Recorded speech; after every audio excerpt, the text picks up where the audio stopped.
This example illustrates the usage of SUMIF. In this setting, there's a restaurant rating agency who is rating 10 restaurants. Each restaurant is evaluated on 3 criteria: food, service, and environment. They also indicate whether they want to be included in the final published rating or not. The weights for the 3 criteria are 40, 30, and 30% for each. First of all, let's compute the weighted score for each of the restaurants.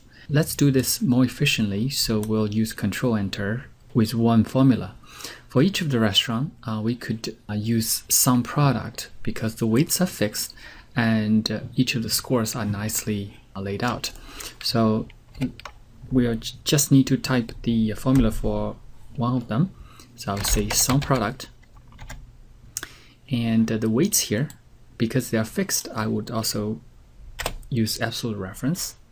And for the first one, I just select the first row and close the parenthesis, Control-Enter.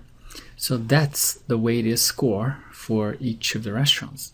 Now, the criteria for the restaurants is if one restaurant is over 80%, we could give a star rating. So to do that, we could have used a COUNTIF. Let's say COUNTIF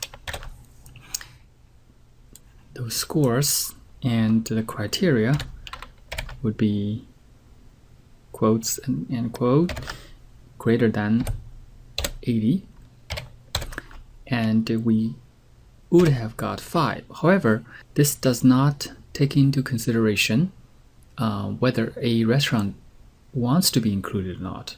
So in order to take that into account, we need to use SUMIF. So here's how you use SUMIF.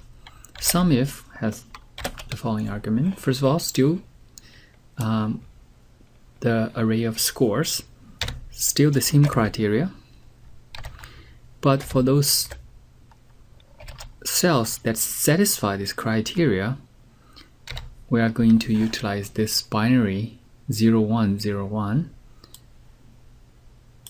to sum those who like to be included. How many of them are over 80? Okay, so let's see that.